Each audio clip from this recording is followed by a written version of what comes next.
Hey everyone, and welcome. I'm absolutely thrilled to have you here for this explainer.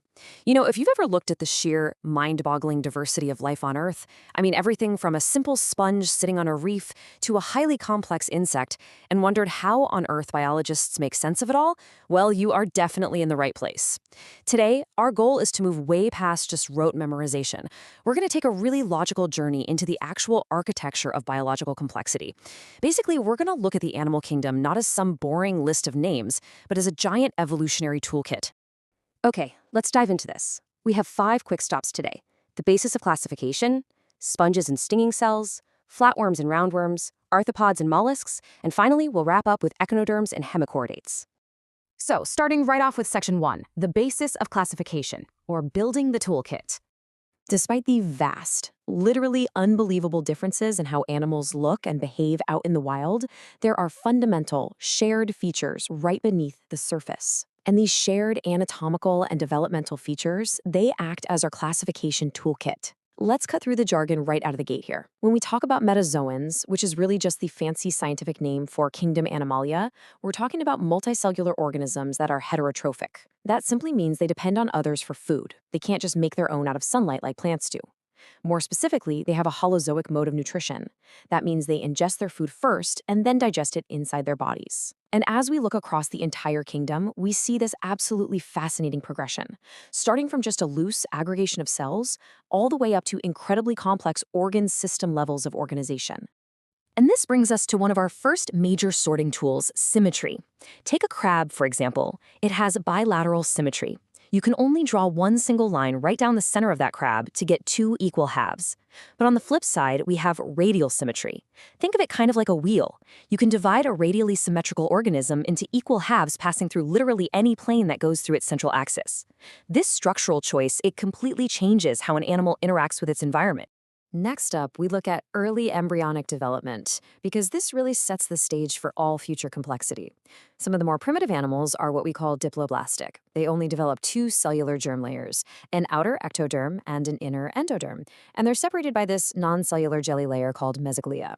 But the more advanced animals, they are triploblastic. They add a completely crucial 3rd layer right in the middle, called the mesoderm. And as you'll see, that mesoderm is the absolute building block for true organs and complex body systems. Now, I want you to think about this logically for a second. From a purely engineering standpoint, what happens when an organism only has one single opening for both taking in food and expelling waste? Really think about the limitations of that kind of system.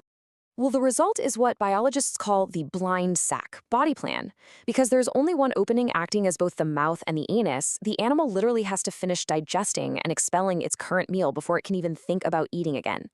Contrast that with the much more advanced tube-within-a-tube plan that we see in higher phyla. That features 2 completely separate openings, a dedicated mouth and a dedicated anus. This is a game changer because it allows for continuous eating and a specialized digestive tract. Moving on to section 2, sponges and stinging cells. Let's look at the primitive phyla. All right, so now that we have our basic classification toolkit, symmetry, germ layers, body plans, let's actually apply it. Starting at the very bottom of the evolutionary ladder, we first meet phylum Porifera, commonly known as sponges. The name literally translates to pore bearers. These are sessile creatures, which means they are firmly anchored to the ocean floor. They're highly primitive. Actually, they operate purely at a cellular level of organization. They don't even have true tissues yet. Instead, their entire survival relies on this brilliant water canal system. Water comes into their body through minute little pores called ostia, gets filtered for food by these specialized collar cells in a central cavity, and then shoots back out through a large top opening called the osculum. Stepping slightly up the complexity ladder, we meet the coenterics, so think hydra, jellyfish, and corals. These animals operate at a tissue level, they have radial symmetry, and they use that single opening blind sac body plan we talked about. But their defining feature, their real claim to fame, is the kinetoblast, or stinging cell. These cells contain a microscopic, highly pressurized capsule called a nematost. When triggered, it literally shoots out like a harpoon to inject poison. It's an incredibly effective tool for capturing prey and defending themselves out in the open water. Closely related to them are the comb jellies, or comb-jelliphore. These are exclusively marine animals that share that same diploblastic radial toolkit with the coelenterates. However, they totally lack stinging cells. Instead, they navigate through the water using 8 external rows of ciliated comb plates. And, beautifully enough, they are really famous for bioluminescence, which is the ability of a living organism to actually emit its own light. All right, Section 3, Flatworms and Roundworms. The rise of the mesoderm. Continuing our ascent up the evolutionary tree, we start to see a major shift in our toolkit. We're now seeing the emergence of bilateral symmetry and triploblastic organization, meaning they finally have that crucial third germ layer, the mesoderm. Phylum Platyomanthes contains the flatworms. Now, while some are free-living, a whole lot of them, like the tapeworm, are endoparasites, living inside other animals. Yes, including humans. To survive inside a host's highly acidic digestive tract, they've evolved these incredible parasitic adaptations. They have a really thick tegument to prevent being digested by the host's enzymes. They use hooks to literally anchor themselves in place, and suckers to steal nutrients. Some are so specialized, they don't even bother with a digestive system of their own. They just directly absorb pre-digested nutrients right through their body surface. Importantly, though, even though they have a mesoderm, it is completely solid. They have 0 body cavity, making them acoelomates. And that leads us to a super fascinating evolutionary transition. Think about the flatworm's solid mesoderm. Now contrast that with what we see next in the Aschelminthes or roundworms. Roundworms develop what is called a pseudocolum, or false cavity. Inside of just a solid block of tissue, their mesoderm is present as scattered pouches between the ectoderm and endoderm. It's basically a gradual intermediate step toward having a true, fully lined body cavity. Phylum Aschelminthes represents another massive evolutionary leap for a different reason too. Unlike the flatworms with their primitive single-opening blind sac, roundworms, like the common Ascaris, finally possess a complete tube-within-a-tube digestive system. They have a distinct mouth, a well-developed muscular pharynx for actively sucking in food, and a separate exit. The biological factory line of digestion has officially been established. Section 4. Arthropods and mollusks. Entering the eucoelomates. Let's move to the next stage and see how this all builds. We are now firmly in the territory of the eucoelomates. These are animals with a true, fully mesoderm-lined body cavity. Phylum Arthropoda is the absolute, undisputed heavyweight champion of the animal kingdom. It is the largest phylum by far. We're talking insects, spiders, crabs.